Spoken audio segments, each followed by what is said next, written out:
This morning on BRN, putting together your divorce team. Joining me now to discuss this, Alex Jacobson of the Jacobson Mediation Group. Alex, so great to see you again. Thanks so much for joining us. Thanks for having me back.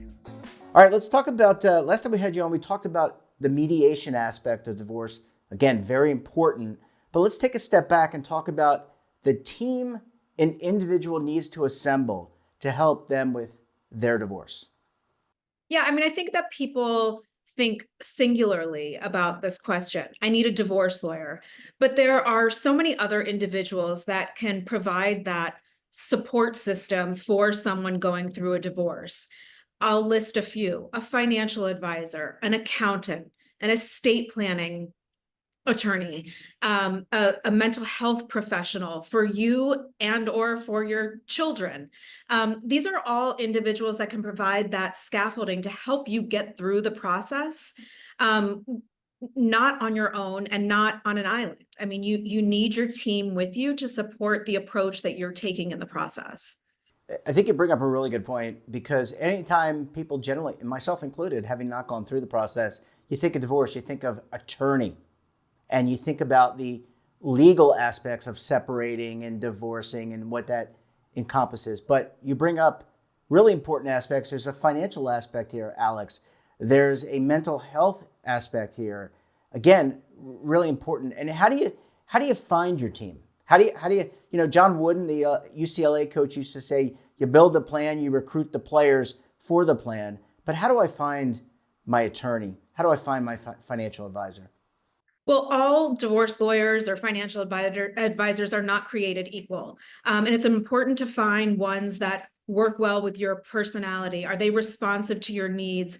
Are they empathetic with your situation? And the best place is to ask your friends, your family, your colleagues, who are those professionals that might work well with me?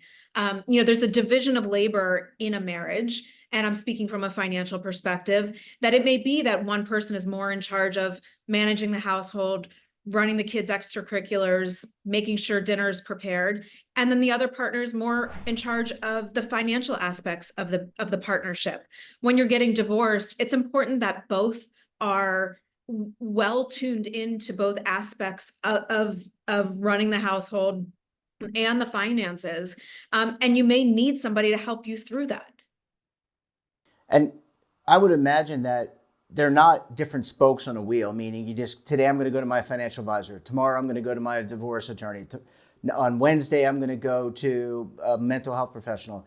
They have to work in concert together. Do you bring them together? We have the benefit today of technology. Do you bring them all together on a Zoom? Of course, you've got to be conscious of time and rates and costs, but do you bring them all together so that they can work interchangeably?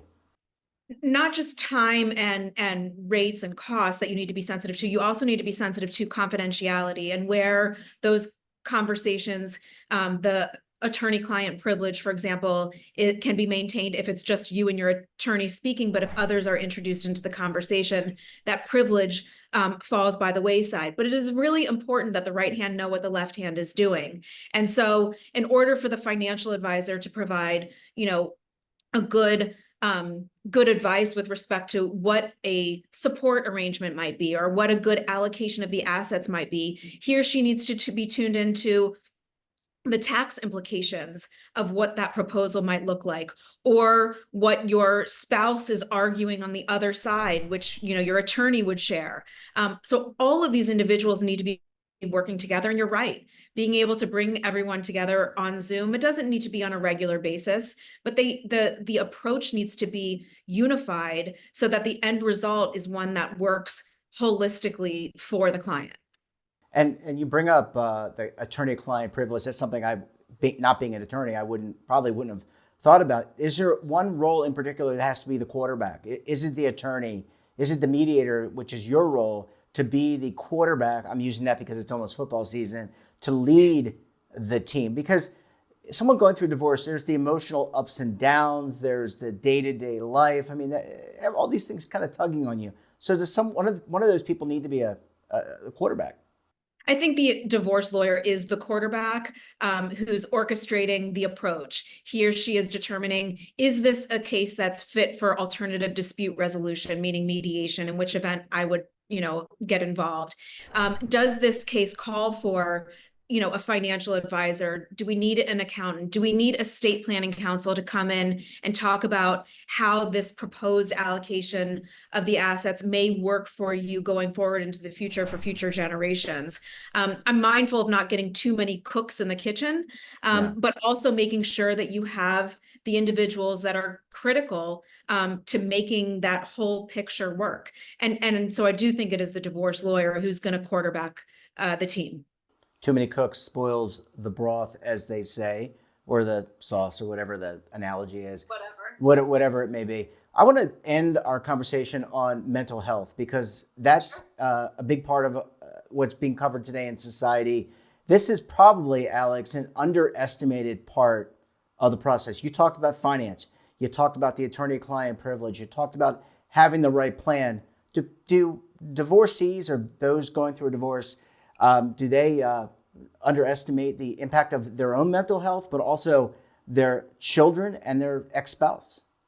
I think absolutely. And it's really important, when you're on an airplane, you're supposed to put your mask on first before you help anybody else. You have to be able to take care of yourself before you can take care of your kids and your work life. And so it's really important to have that mental health professional to lean on. You're going through a really difficult time. No one's minimizing that a divorce is a big deal in someone's life. You need some help, and that's okay. Yeah, I certainly agree. In today's environment, so many things being pulling on people. You can really get out of whack, especially with so much change like a divorce. Alex, we're going to have to leave it there. It's so great to see you. Thanks so much for joining us, and we look forward to having you back on the program next month. Sounds good. Thank you. And don't forget to subscribe to our daily newsletter, The Morning Pulse, and get all the news in one place. We're back again tomorrow with another edition of BRN. I'm Jeff Snyder. Stay safe, keep on saving, and don't forget, roll with the changes.